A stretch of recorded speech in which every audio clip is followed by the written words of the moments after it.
우리는 지난주에 그 총회 가운데에서 우리가 보아야만 할 복음과 율법이 어떠한 관계를 가지고 있느냐라고 하는 면에서 지난주에는 율법이 복음과 아무런 관계가 없다라고 하는 면으로 살펴보았습니다.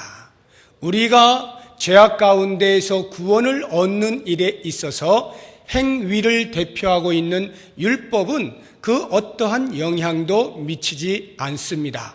그래서 우리의 받은 구원을 가리켜 은혜라 말을 하고 선물이라 또한 말하는 것입니다. 행위로서가 아닌 위로부터 오는 하나님의 전적인 선물로 말미암아서 주어진 것이 우리의 구원인 것을 예루살렘 총회가 천명을 하였습니다.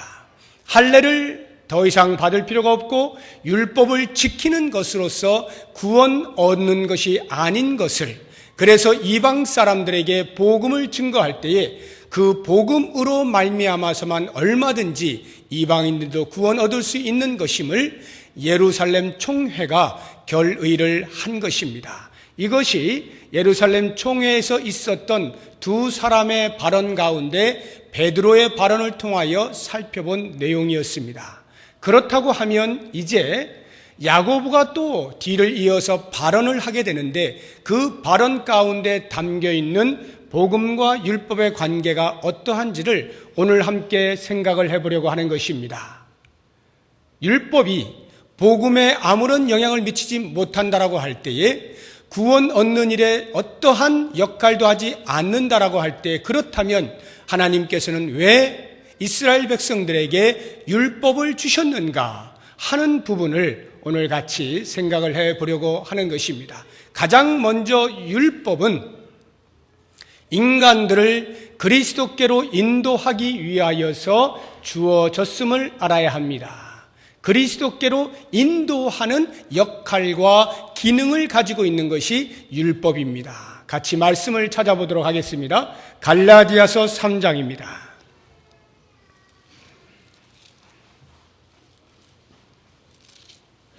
갈라디아서 3장 신약성경 305쪽입니다. 19절을 먼저 제가 읽어보겠습니다.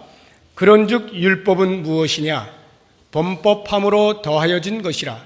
천사들을 통하여 한 중보자의 손으로 베푸신 것인데 약속하신 자손이 오시기까지 있을 것이라. 여기 약속하신 자손이라고 하는 사람이 예수 그리스도입니다. 그리스도가 오시기까지 있는 것이 율법이라 말하고 있습니다. 23절 24절을 같이 읽어보겠습니다. 믿음이 오기 전에 우리는 율법 아래에 매인 바 되고 계시될 믿음의 때까지 갇혔느니라. 이같이 율법이 우리를 그리스도께로 인도하는 초등교사가 되어 우리로 하여금 믿음으로 말미암아 의롭다함을 얻게 하려 함이라. 24절을 보시게 되면 율법이 우리를 그리스도께로 인도하는 초등교사가 된다고 기록하고 있습니다. 여기 이 초등교사라고 하는 의미가 무엇인지 그 당시 사회적 배경을 조금 아실 필요가 있습니다. 당시는 로마가 지배하고 있던 때입니다. 로마 사회는 노예들을 거느릴 수가 있었습니다. 주인이 여러 노예들을 거느리고 있는 중에 그 가운데 아주 특출난 노예들을 보게 되면, 아주 똑똑한 노예들을 보게 되면 그 노예를 뽑아다가 자기의 자녀들을 가르치는 교사로 삼았습니다. 물론 노예의 신분입니다만 교사가 될 수가 있는 것입니다. 언제까지 가르치느냐 하면 이 아이가 자라나서 주인의 상속을 받을 수 있는 나이가 될 때까지 가르칩니다. 그래서 그 가르치는 동안에는 비록 노예라 할지라도 그 자녀가 절대 순종을 하게 되어 있습니다.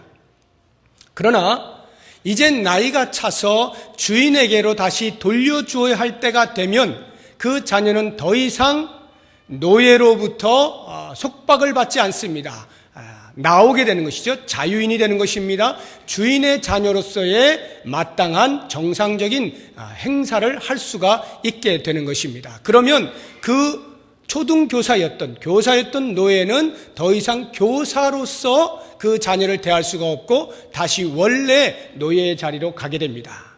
이러한 그 사회적 제도를 빗대어서 사도 바울이 율법이 과연 무엇이냐 하는 것을 설명하고 있는데, 그 율법은 그리스도가 오시기까지 필요한 것이고 그리스도께로 인도하는 교사로서 역할을 한다, 이렇게 말씀해 주고 있는 것입니다. 자, 그렇다고 하면 율법은 과연 어떻게 우리 인간들을 그리스도께로 인도하는가 하는 부분입니다.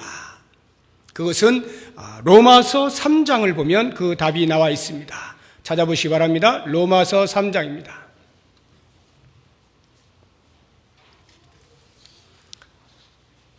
신약성경 243쪽입니다. 로마서 3장 19절, 20절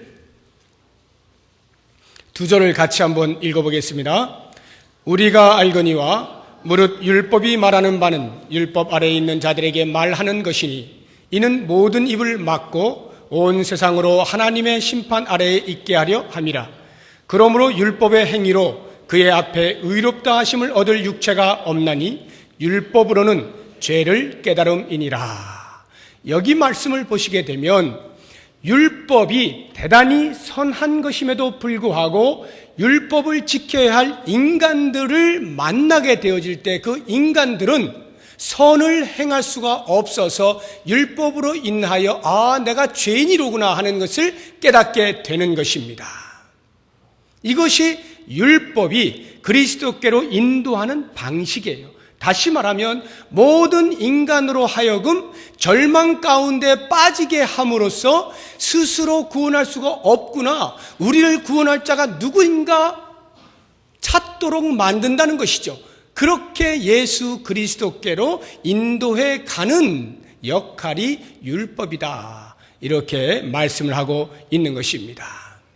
이 율법은요, 대단히 냉정합니다. 잔인하다고 말을 할 정도로 냉정해요. 어떤 면에서 냉정하냐면 봐주는 게 없어요.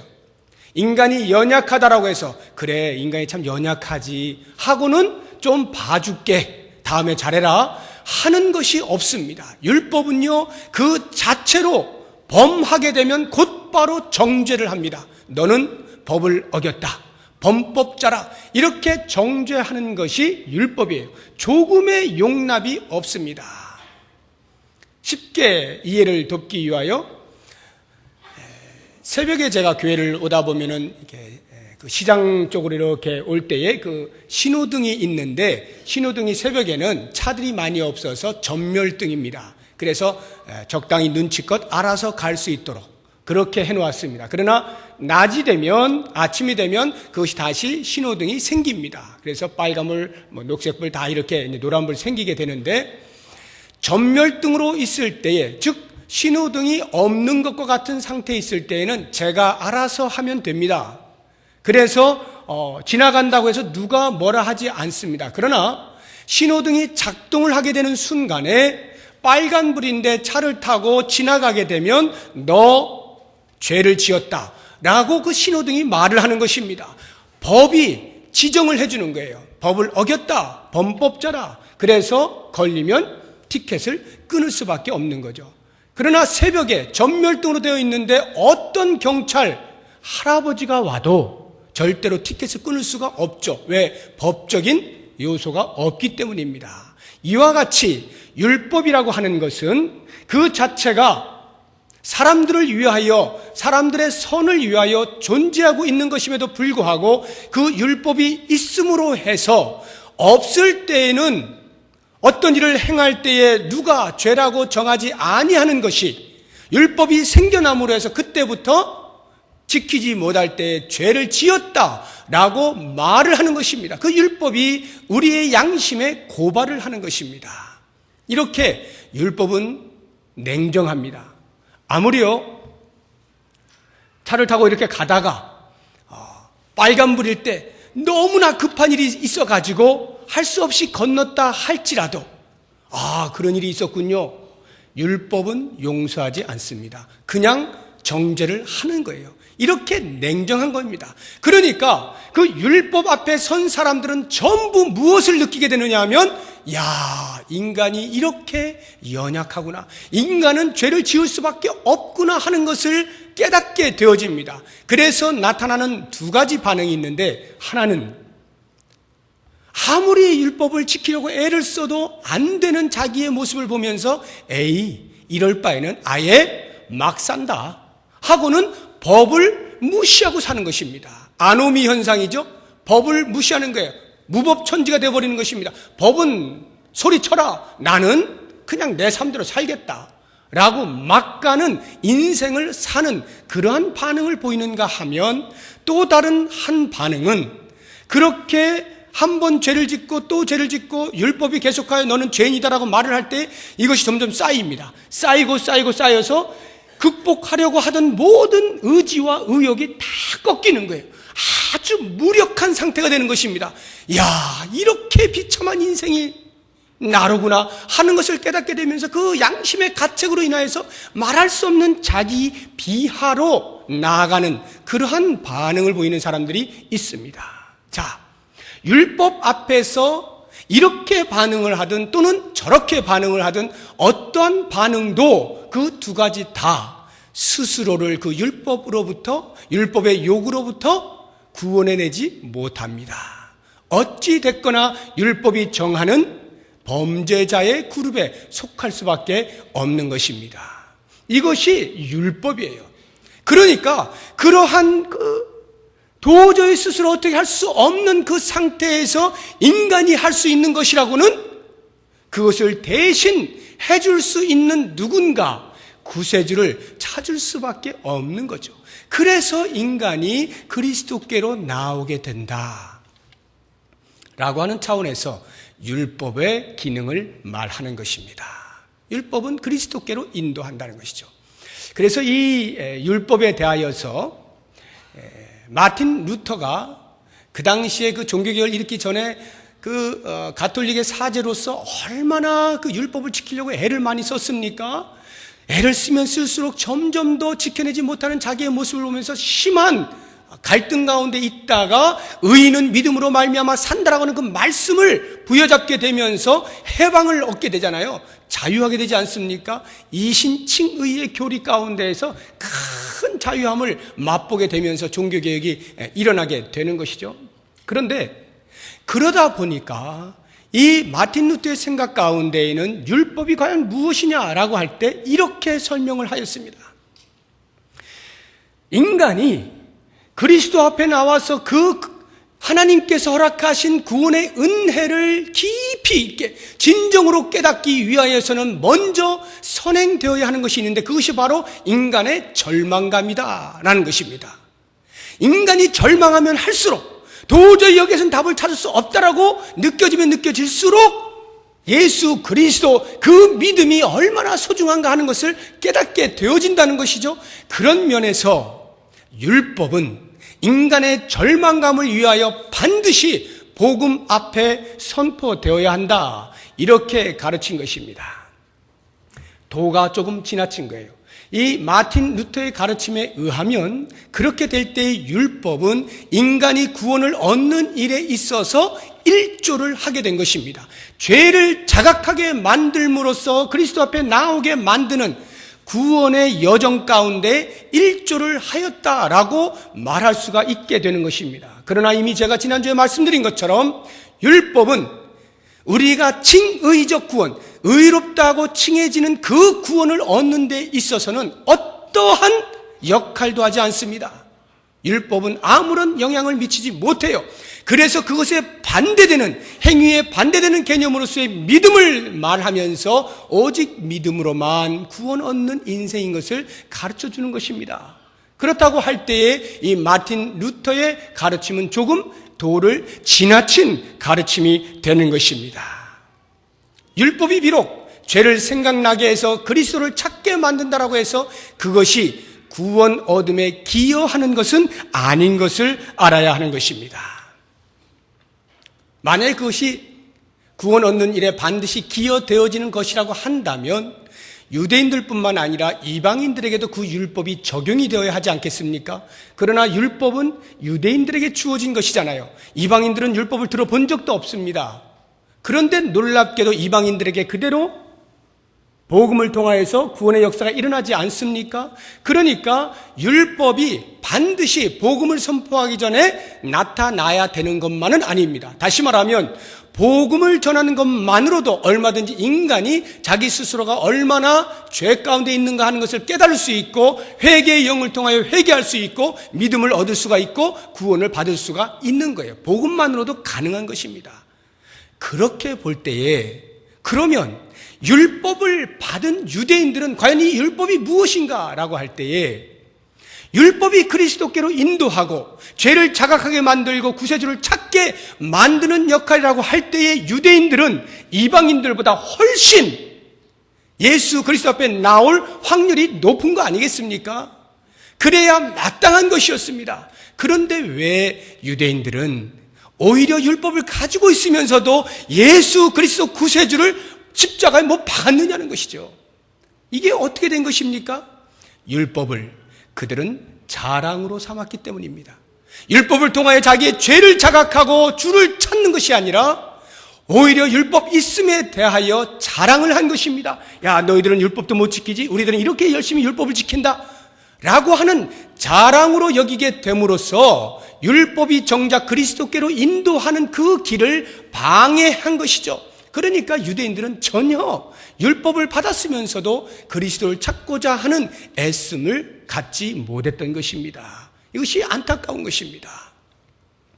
이제 그 다음에 그렇다고 하면 율법을 받은 유대인들에게만 율법에 대한 이야기를 하면 될 것인데 왜 오늘날 우리들에게까지 계속하여 율법과 복음의 관계를 설명하는가 라고 하는 부분에서 오늘 이 말씀을 잘 들으셔야 되는데 두 번째로 율법은 비록 칭의적 구원을 얻는 일에 있어서는 필요치 아니한 것이라 할지라도 구원을 얻은 자, 의롭다고 칭함을 받은 자, 하나님의 백성된 자는 반드시 그 백성됨의 생활의 규범이 있습니다. 하나님의 나라에 들어온 자는, 하나님의 자녀가 된 자는 어떻게 살아야 한다라고 하는 생활의 규범이 있지 않겠습니까? 그 규범의 기준이 되는 것이 곧 율법인 것입니다. 그래서 율법은 언약 백성의 삶의 규범으로 주어진 것입니다. 언제 율법이 주어졌다고 말씀을 드렸습니까? 이스라엘 백성들이 애굽에서 나와 1년여 지난 후에 가데스 바네에 올라가기 전에 시내산 근처에 머물러 있을 때 하나님께서 모세를 통하여 율법을 주시지 않습니까? 즉 이미 애굽에서 나오게 한 구원의 역사를 일으켜 그 구원이 진행되고 있는 과정 한가운데에 하나님께서 율법을 주심으로 자, 이제 너희들이 애굽에서 나와서 하나님의 백성으로 살아가게 된다. 이 하나님의 백성으로 살아갈 때에는 적어도 애굽에서 살았던 그와 같은 모습으로 살면 안 된다. 이제 내가 새로운 규범을 줄 테니 이 규범을 조차 살도록 해라. 라고 하는 차원에서 율법을 허락해 주신 것입니다. 그러니까 이 율법이 구원을 얻는 일의 역할을 하는 것이 아니라 구원을 얻었기 때문에 구원 얻은 자로서 살아가야 할 삶의 규범으로 주어진 것임을 알아야 하는 것입니다. 그런데 일부 기독교인들 가운데에서 조금 이것을 잘못 이해한 하나님의 은혜로만 구원을 받았다라고 하는 것에 대하여 너무나 큰 감격을 한 나머지 이 율법이 구원 얻은 자들의 삶의 규범으로 주어진 것을 소홀히 여기거나 무시하는 일련의 무리들이 있습니다. 오늘날에도 우리가 찾아볼 수가 있는데 대표적인 한 경우를 보자고 하면 워치만 리를 들어보셨을 것입니다. 워치만 리 또는 그 후계자인 위트니스 리, 우리나라에는 왕중생이라고 하는 사람이 그 사상을 받아들여서 오늘날 지방교회라고 하는 이름으로 우리 주변에 있습니다. 이 지방교회를 이제 세우게 된 그 워치만 리나 또는 위트니스 리, 이와 같은 사람들을 가만히 보시면 참 복음적이에요. 대단히 복음적이고 그리스도의 그 은혜, 오직 믿음으로 구원 얻는 은혜를 대단히 강조합니다. 그래서 참 복음적인데 그게 도를 지나쳐서 그만 율법이 필요 없다라고 말을 하는 거예요. 그래서 반율법주의자가 되는 것입니다. 더 이상 율법은 우리에게 필요가 없다. 우리는 오직 은혜로만 살면 되는 것이다. 이렇게 주장을 하는 것입니다. 그러나 이것은 대단히 위험한 것입니다. 구원에 대해서 정확한 이해를 하지 못하고 있는 거예요. 성경에서 말하고 있는 구원은요, 죄로부터 구원을 받아서 의롭게 칭함을 받는 그 칭의적 구원만 있는 것이 아닙니다. 이 구원은요, 주님이 다시 오셔서 하늘나라 가게 될 때 그 구원이 완성이 되는데 그것을 가리켜 영화적 구원이라 이렇게 말합니다. 제가 설교 시간에 몇 차례 말씀을 드린 것인데 이 칭의적 구원이 영화적 구원으로 가기까지의 그 모든 과정, 지금 우리가 살아가고 있는 이 모든 과정이 성화적 구원을 살아가고 있는 것입니다. 그러니까 의롭다라고 칭함받은 그 칭의적 구원이 발생한 때로부터 주님이 다시 오셔서 영화롭게 되어질 그때까지 우리는 계속하여 거룩한 삶을 살아가는 구원을 이루는 삶이 있어야 하는 것입니다. 이것을 성화라고 말을 해요. 이 성화적 구원을 알지 못하기 때문에 칭의적 구원이 전부인 것처럼 여기고 착각을 하고 주님의 은혜면 다 되는 것으로 여기게 된다는 것이죠. 그렇지 않습니다. 국가대표가 되었다라고 해서 더 이상 훈련을 안 해도 됩니까? 훈련하지 않으면 껍데기만 국가대표지 그라운드에 나서지 못하는 거예요. 우리가 하나님의 자녀로 부름을 받았다라고 해서 곧바로 하나님의 자녀다운 삶을 삽니까? 그렇지 않습니다. 이스라엘 백성들이 애굽에서 나왔다 할지라도 그 애굽에서 오랫동안 살았던 삶의 습관이 몸에 배겨 있어요. 그것을 잘라내고 벗겨내는 작업을 위하여 하나님께서 율법을 주신 거거든요. 그 율법을 쫓아 살아감으로 계속하여 하나님의 백성답게 변화되어져 갈 것을 요청한 것입니다. 이러한 성화적 구원에 필요한 것이 곧 율법이다 라고 하는 것입니다. 그래서 로마서 6장을 한번 보시기 바랍니다.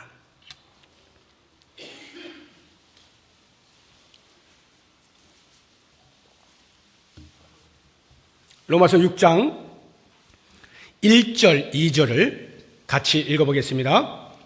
그런즉 우리가 무슨 말을 하리요? 은혜를 더하게 하려고 죄에 거하겠느냐? 그럴 수 없느니라. 죄에 대하여 죽은 우리가 어찌 그 가운데 더 살리요? 바로 이 말씀이에요.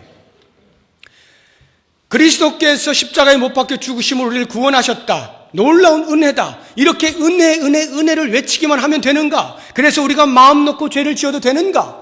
죄를 지으면 또 하나님의 은혜가 있을 테니까 언제든지 우리는 구원받을 수 있어 라고 하는 것 때문에 계속하여 죄를 지어도 되는가? 바울은 말합니다. 절대 그럴 수 없다. 하나님의 백성으로 구원받은 자가 하나님의 성품을 좇아 거룩을 향하여 나아가야 되지, 구원해 주었다는 그 은혜에 감격해서 계속 그 자리에 머물러만 있어서는 안 되는 것임을 말씀하고 있는 거예요. 자, 그렇다고 하면 이제 율법이 과연 우리가 지켜야 할 것으로서 어떠한 것들이 있습니까? 우리의 생활 규범으로서 받아들여야 하는 것들이 무엇이 있는가를 생각해 보기를 원합니다. 하나님께서 모세에게 주신 율법 가운데는 크게 세 가지 법이 있습니다. 세 가지로 우리가 나눠볼 수가 있는데, 하나가 의식법이라고 하는 것이고, 또 다른 하나는 시민법입니다. 그리고 마지막 하나는 윤리법 또는 도덕법이라 이렇게 구별을 할 수가 있는데, 의식법이라고 하는 것은 제사를 드리는 방식들을 정해놓은 것을 말합니다. 이것을 오늘날 우리가 지키지 않죠. 왜냐하면 예수님께서 그 제사드림의 마지막 영단번 제사를 십자가에서 드렸기 때문에 그 믿음으로 인하여서 더 이상 우리는 제사를 또 드리고 우리의 죄를 사하기 위하여 그런 일을 하지 않습니다. 그럼에도 불구하고 이 의식법을 통하여서 오늘 우리들에게 도전하고 있는 것은 의식법 안에 담겨져 있는 정신입니다. 그 제사를 드리는 그 모든 과정들을 쭉 보시게 되면, 레위기를 자세히 보세요. 여러분 성경 읽다가 레위기만 되면 이렇게 덮으시죠? 아주 답답하고 뭐가 뭔지 모르겠고, 그러나 그 레위기를 잘 읽어보시면 그 제사 드리는 법칙들 가운데에서 면면이 흐르는 정신이 있는데, 그게 뭐냐 하면 하나님 앞에 나아가는 자는 정결해야 한다라는 거예요. 제사를 드릴 때는 반드시 정결해야 되고 우리의 죄를 사하기 위하여 흠없는 양을 잡아야 한다. 이렇게 하나님 앞에 깨끗한 자로 살아야 할 것에 대하여 끊임없이 요청하고 있는 것이 의식법이에요. 그렇다고 하면 그 정신을 따라서 오늘날 우리가 하나님 앞에 예배할 때, 하나님 앞에 경건의 삶을 살 때에 어떻게 살아야 되겠습니까? 우리의 태도가 너무도 명확하죠. 죄를 멀리하고 깨끗한 삶을 사는 애씀이 있는 것, 이것이 우리가 의식법을 지켜내는 행위가 되는 것입니다. 그 다음에 시민법이라고 하는 것은 이스라엘 백성들에게 주어진 법이에요. 그러니까 이스라엘 백성들 그 한 국가가 이렇게 살아라고 하는 국가법인데, 이것도 보게 되면 오늘날 우리가 이스라엘 백성들에게 주어진 그 국가법을 우리나라가 지킬 필요는 없습니다. 특별히 그 당시에는 그 법이 곧 국가와 신앙이 하나 아니었습니까? 그러니까 당연히 하나님의 법으로 존재할 수 있었으나 우리나라만 해도 종교와 정치가 구별되어 있잖아요. 이렇게 분리가 되어져 있습니다. 그런데 이 율법이라고 하는 종교의 법을 나라가 지켜라 하고 나라에게 요청을 하거나 푸시할 수가 없다는 것이죠. 나라법은 따로 있습니다. 그리고 교회법이 율법을 통해 이렇게 있습니다. 자, 그렇다라고 할 때 그러면 이 시민법은 이제 더 이상 지키지 않아도 되는 것이구나. 그것이 아니고 이 시민법 역시도 마찬가지로 그 내용들을 자세히 살펴보시게 되면 만약 기독교 국가가 아니라 할지라도 설령 불교 국가라 할지라도 그 시민법에 담겨있는 정신을 적용하여서 법을 만들고 통치를 하게 되면 반드시 그 나라는 건강해집니다. 왜냐하면 하나님께서 법을 제정해 주실 때에는 그저 한 나라만 잘 되도록 주신 그러한 법이 아니라 일반 모든 사람들이 이와 같이 살면 건강하다라고 하는 일반적인 법칙으로서 주어진 것이거든요. 그러니까 그 정신을 살려서 위정자들이 적용을 하게 되어지면 그 나라가 부강해질 수가 있는 거예요. 그런 면에서 우리는 끊임없이 위정자들을 위하여 기도하는 것입니다. 하나님의 말씀을 알지 못하는 정치가라 할지라도 그 정신을 일반 은총 가운데 깨닫고 그 정신을 적용하여 나라를 위해서 통치할 수 있도록 위해서 기도할 의무가 우리 가운데 있는 거예요. 그래야 나라가 평안해질 수 있는 것입니다. 자, 그렇다고 하면 이제 좀 더 구체적으로 우리 믿는 사람들의 삶의 규범으로서 주어지는 율법이라고 한다면 과연 무엇이 있겠습니까? 윤리법입니다. 이 도덕법은요, 구약에서 이야기하고 있는, 그 율법에서 이야기하고 있는 윤리보다도 예수 그리스도께서 오셔서 새로운 신앙 공동체, 예수 공동체를 만들어 놓으시고 그 공동체에 요구한 윤리가 훨씬 더 강력합니다. 가장 대표적인 예가 마태복음 5장, 6장, 7장에 나오는 산상수훈입니다. 이 산상수훈을 보시게 되면 옛사람에게 이렇게 말하였으나 나는 너희에게 말하노니 하고는 그 율법에서 말하고 있는 율법의 내용보다 훨씬 더 강력한 윤리를 요구하는 것을 볼 수가 있습니다. 이것이 바로 예수를 믿는 사람들, 하나님 나라의 백성으로 들어온 우리 모든 사람들이 지켜내야 할 삶의 규범인 것입니다. 그렇기 때문에 우리는 하나님의 말씀이 어떠한지를 읽어야 하는 것이고 배워야 하는 것이고 들어야 하는 것이고 연구해야 하는 것입니다. 올해 2009년 우리 교회 표가 범사에 그에게까지 자랄지라 였습니다. 여러 가지 모양으로 교육하면서 애를 썼습니다만 많이 부족하죠. 부족한 가운데서도 나름대로 교육에 힘을 써왔습니다. 이 범사에 그에게까지 자란다라고 하는 것을 잘 생각해 보십시오. 하나님께서 우리를 구원해 내시고 그 자리에 그대로 머물러 두시는 것이 아니라 모든 일을 함에 있어서 예수 그리스도에게까지 자라기를 원하시는 거예요. 이 자라가게 하는 데에 필요되어지는 규칙들, 규범들, 기준이 무엇이냐? 그게 율법, 하나님의 말씀인 것이죠. 그러니까 말씀을 무시해가지고는 그리스도에게까지 자랄 방법이 없습니다. 이것이 바로 날마다 주의 말씀을 배워야 할 이유가 되는 것이에요. 그래서 여러분 가운데 혹시 야, 나는 지금 10년, 20년 이렇게 신앙생활을 했는데 왜 내 신앙생활은 매일 이렇게 뜨뜻미지근하고 믿는 것인지 안 믿는 것인지 잘 모르겠을까? 라는 생각이 혹시 드십니까? 그분들은 반드시 하나님 말씀을 배우는 자리에 나오십시오.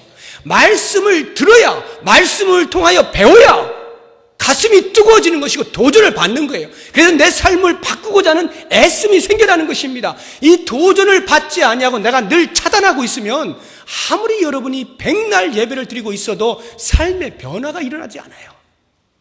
그러면 우리는 명목상 그리스도인이 될 수밖에 없는 거예요. 그러므로 사랑하는 여러분, 이 자리에서 제가 여러분들에게 꼭 원하는 것이 있는데, 하나님께서 여러분들을 부르실 때에는 결코 일주일에 한 번 예배 드려라, 그것을 요청하시기 위하여 그 죄악 가운데서 구원하신 것이 아니라 하나님의 거룩한 성품을 좇아서 그 거룩에까지 나아가도록 하기 위하여 우리를 죄악 가운데 부르신 것을 잊지 마셔야 합니다. 그러면 우리가 어떻게 주께로 나아갈 수 있을까? 어떻게 하면 주님을 닮는 삶을 살 수 있을까? 하나님의 말씀에 답이 있는 거예요. 그래서 말씀을 배워야 하는 것입니다. 말씀을 배우는 자리에 나오십시오. 나와서 열심으로 말씀을 연구하십시오. 그리고 그 말씀을 좇아 살아보십시오. 나도 모르는 사이에 조금씩 내 삶이 변화되어지고 그리스도를 닮아가고자 하는 애씀이 생겨나는 것을 발견하게 될 것입니다. 이것이 율법이에요. 그렇다고 한다면 이제 마지막으로 우리가 범사의 교회까지 잘한다라고 말을 할 때에 예수님에게까지 잘하는 것, 예수님을 닮는 것이 과연 무엇이냐? 좀 구체적으로 말해달라라고 한다면 바로 이것입니다. 사랑하는 것입니다. 사랑을 실천하는 거예요. 이것이 율법이 궁극적으로 우리에게 주어진 목적입니다. 하나님께서 왜 우리에게 율법을 주셨는가? 그것은 우리로 하여금 사랑을 실천하도록 요구하기 위함입니다. 율법은 사랑을 실천하는 데 그 완성이 있는 것입니다. 야고보가 베드로의 뒤를 이어서 발언을 하지 않습니까? 그 예루살렘 총회에서 그 발언을 할 때에 똑같은 말을 합니다. 한번 본문을 찾아가 보겠습니다. 사도행전 15장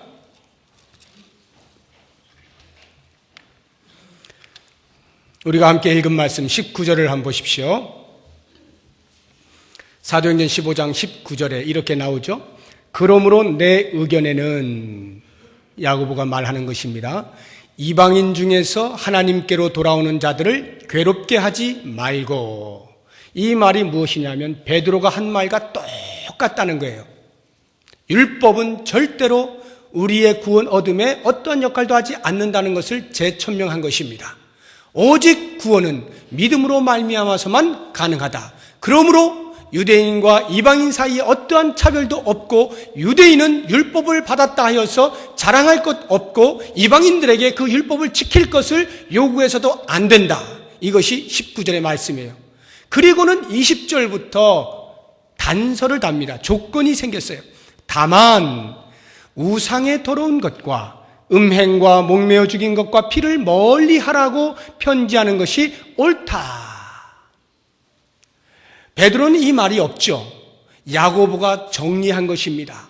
베드로는 오직 이신칭의에 대해서만 말을 하였습니다. 그러나 야고보 장로는 이신칭의 이후에 성화적 구원의 삶을 살아가는 것까지 이야기를 해주고 있는 것입니다. 자, 이제 너희들이 구원 얻는 일에 있어서는 더 이상 왈가불가하지 말아라. 오직 예수를 믿는 믿음으로만 가능하다 해놓고 그 다음에 다만 이 네 가지는 좀 금했으면 좋겠다. 그 말을 이방인들에게 좀 얘기 좀 해다오. 이 말이에요.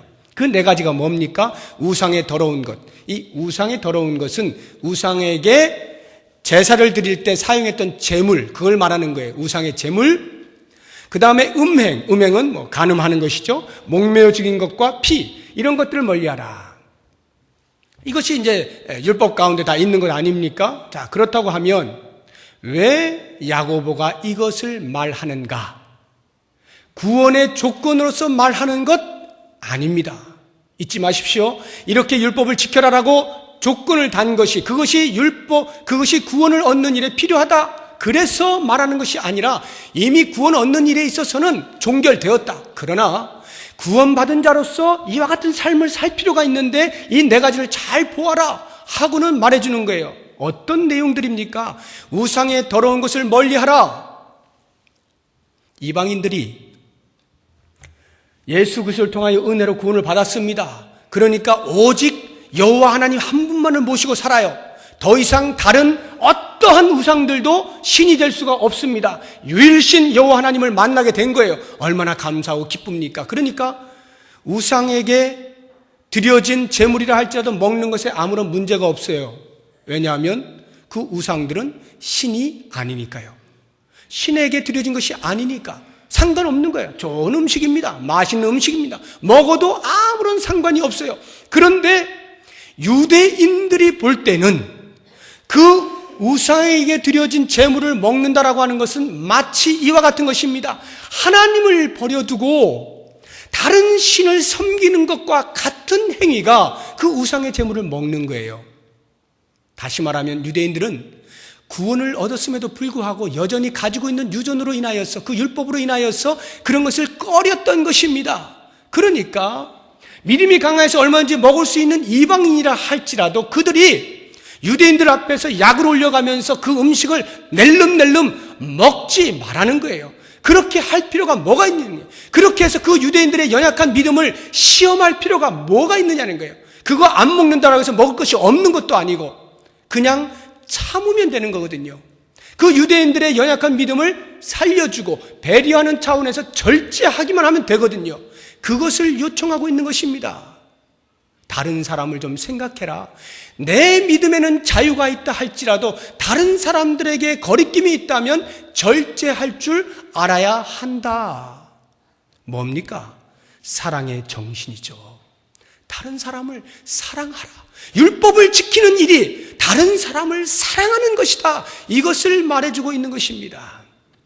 그 당시에 그 우상의 제물이라고 하는 것은요, 우상들에게 제물을 이렇게 이제 차려놓고 절하고 하지 않습니까? 그리고는 그 제물들이 다 어디로 가느냐면 시장으로 가서 공식적으로 이렇게 팔립니다. 그것을 사람들이 사 먹는 거예요. 근데 그런 행위를 믿음이 연약한 자들이 보게 될 때, 먹을 수 있나 봐 하고는 만약에 따라서 먹게 되어질 때에 이 연약한 자는 그렇게 믿음이 견고하여서 하나님 외에는 다른 모든 것들이 아무것도 아닌 것을 알고 그렇게 먹는 것이 아니라 우상에게 섬겨진 마음으로 거리끼면서 저 사람들이 먹으니까 나도 먹는다라고 하는 차원에서 먹기 때문에 범죄하는 것이 됩니다. 즉 하나님도 섬기고 이 신도 섬겨도 되는 건가 보다.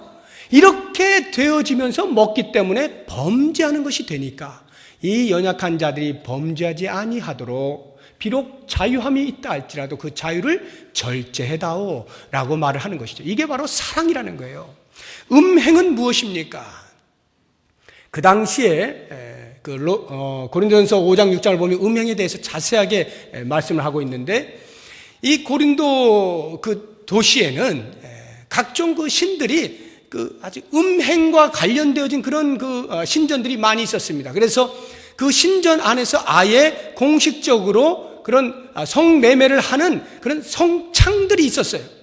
그게 어떤 의식의 한 과정이에요. 그러한 삶의 습관이 기독교 안으로 들어와 새로운 공동체를 형성하고 있으면서도 기독교인이 그러한 삶을 버젓이 행하고 있는 경우들이 있었습니다. 그래서 사도 바울이 그러한 무질서한 교회 내의 질서를 바로잡기 위하여서 금한 것입니다. 음행을 해서는 안 된다라고 금한 거예요. 뿐만 아니라 그러한 것을 통하여서 남자들의 마음 가운데 여자들은 그저 성적인 놀이기에 불과하다라는 그런 잘못된 사고방식이 팽배해져 있는 것에 대하여 금을 그은 것입니다.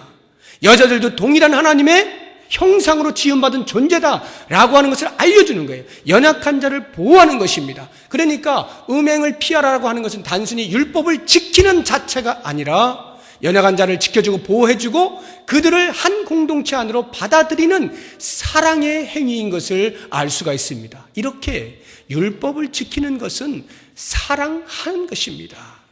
목매어 죽인 것과 피를 멀리하는 것도 마찬가지입니다. 율법에서는 피를 멀리하게 하죠. 왜냐하면 피가 곧 생명이기 때문에 생명의 주인이 하나님이신데 그 피를 먹음으로써 내가 생명의 주인을 대신할 수 없으므로 피를 멀리하게 하는 것입니다.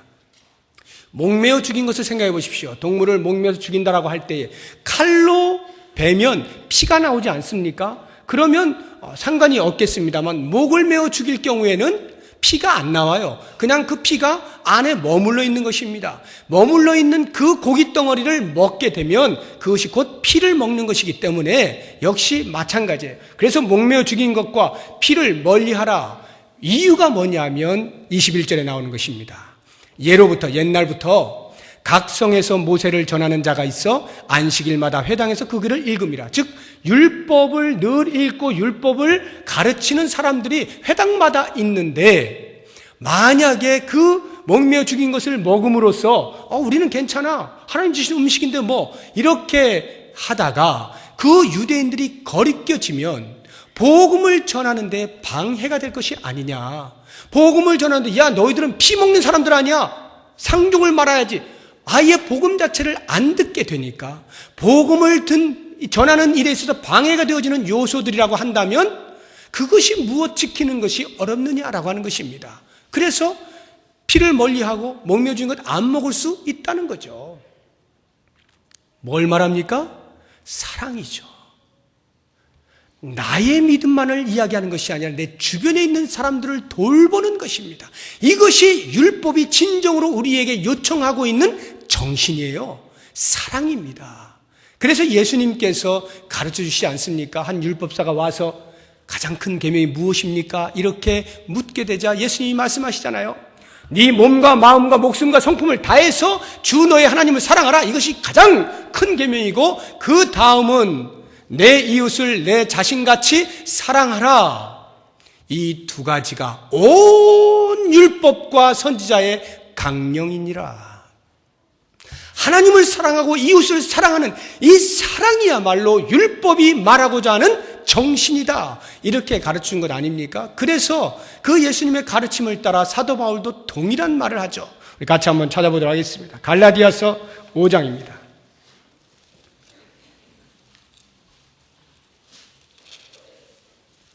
갈라디아서 5장 13절에서 15절까지의 말씀 같이 읽어보겠습니다. 형제들아, 너희가 자유를 위하여 부르심을 입었으나 그러나 그 자유로 육체의 기회를 삼지 말고 오직 사랑으로 서로 종노릇하라. 온 율법은 내 이웃 사랑하기를 내 자신같이 하라 하신 한 말씀에서 이루어졌나니 만일 서로 물고 먹으면 피차 멸망할까 조심하라. 오직 사랑으로 종노릇하라. 온 율법이 이웃 사랑하는 이 한 말씀에서 이루어졌다 말씀하고 있습니다. 한 군데를 더 찾아보겠습니다. 로마서 13장입니다. 로마서 13장 8절에서 10절까지의 말씀입니다. 로마서 13장 8절 10절까지 같이 읽어봅니다. 피차 사랑의 빛 외에는 아무에게든지 아무 빚도 지지 말라. 남을 사랑하는 자는 율법을 다 이루었느니라. 간음하지 말라, 살인하지 말라, 도둑질하지 말라, 탐내지 말라 한 것과 그 외에 다른 계명이 있을지라도 내 이웃을 내 자신과 같이 사랑하라 하신 그 말씀 가운데 다 들었느니라. 사랑은 이웃에게 악을 행하지 아니하나니 그러므로 사랑은 율법의 완성이니라. 아멘. 사랑이 율법의 완성이라고 말하고 있습니다. 다시 말하면 율법을 지키는 것이 곧 사랑하는 것이다. 이렇게 말하고 있는 것입니다. 얼마나 중요합니까? 우리가 그리스도에까지 잘한다라고 말을 할 때 어디까지를 말하는 것이냐? 사랑하는 것까지를 말하는 것입니다. 그 사랑의 대상은 제한이 없어요. 그래서 원수까지도 사랑하라고 말씀을 하고 있는 것입니다. 이것이 십자가에서 보여주신 예수님의 희생의 모습입니다. 사랑이죠. 놀라운 것은 율법 또한 사랑을 이야기하고 있다는 것이죠. 그래서 우리가 율법을 잘 지키고자 할 때, 하나님의 말씀을 잘 지키고자 할 때에 그것이 날선 검이 되어져서 그 어떠한 죄악도 근처에 오지 못하도록 날새게 세워두는 것 매우 중요합니다. 어떤 죄와도 타협하지 아니하는 것 매우 중요합니다. 나를 세우십시오. 그러나 그 세워진 칼날을 그대로 두고 아무한테나 베어서는 안 됩니다. 그 칼은 꼭 사랑이라고 하는 칼집에 넣어둬야 합니다. 사랑이라고 하는 칼집에 넣어둬 보십시오. 그러면 사람들이 몰려듭니다. 야, 그 칼집 멋있다. 나도 한번 만져보자. 서로 만지고 서로 여기서 교제가 일어납니다. 그러나 그러한 가운데에서도 그 풍성한 사랑 가운데에서 그들 마음속에는 늘 창조적인 긴장감이 있습니다. 뭡니까? 저 칼집 속에는 날카로운 칼이 들어있다는 것이죠. 자칫 잘못하다가는 그 칼날에 베일 수가 있다라고 하는 창조적인 긴장감 가운데에서 몰려드는 것입니다. 우리가 율법을 행한다, 하나님의 말씀대로 지켜 산다라고 말을 할 때에는 그래서 그것을 가지고 너도 나도 다 쳐부수는 게 아닙니다. 칼집에 넣어두는 거예요. 많은 사람들이 몰려들 수 있도록 하는 것입니다. 함께 사랑을 나누는 것입니다. 그러면서도 그 마음 중심에는 하나님의 말씀에 어긋나는 삶에 대하여서 창조적 긴장감을 가지고 바르게 살아야 되겠구나 하는 도전을 줄 수 있는 그와 같은 사랑이어야 하는 것입니다. 저 사람은 말씀은 잘 지키는 것 같은데 근처에 갈 수가 없어. 대일 것 같아. 비일 것 같아. 근처에 갈 수가 없으면 그것은 율법을 바르게 지키는 것이 아닙니다. 율법의 정신을 잘 모르는 거예요. 그래서 살인을 해도 되고 간음을 해도 되고 도둑질해도 되고 거짓말해도 되는 것이 아니라 그럼에도 불구하고 구원해 주시는 하나님의 놀라운 은혜를 아는 자로서 많은 사람들을 가슴에 품을 수 있는 사랑을 가지고 그 율법을 지켜 나가게 될 때 그것이 곧 범사에 그에게까지 자라게 되는 것입니다. 모쪼록 원하기는 2009년 한 해 동안에 하나님의 말씀을 부여잡고 그 말씀을 조차 살아냄으로써 그리스도를 닮아가고자 하는 애를 썼던 그 한 해가 올 한 해로 맞춰지는 것이 아니라 끊임없이 주님 오시는 그날까지 계속하여서 변화되어지고 더 예수님에게까지 닮아갈 수 있는 우리가 되어지고 그것이 우리의 삶의 사랑으로 풍성하게 드러날 수 있기를 주의 이름으로 축복합니다. 기도하겠습니다. 하나님 아버지 감사합니다. 우리에게 말씀을 주셔서 하나님의 백성으로서의 살아가야 할 삶의 기준을 허락하여 주시니 감사합니다. 이것이 다른 사람을 다치게 하는 것으로서가 아니라 두 팔을 벌려 주님께서 십자가에서 보여주셨던 것처럼 사랑으로 품고 말씀을 좇아 살아갈 도전과 격려를 할 수 있는 거룩한 율법이 되어지도록 도우시기를 원합니다. 그래서 복음과 율법이 성화적 구원에서 만나게 되는 것임을 깨닫고 우리의 삶의 평생에 주의 말씀으로 온전한 삶을 살아내도록 축복하여 주시옵소서. 예수 그리스도의 이름으로 기도드립니다. 아멘.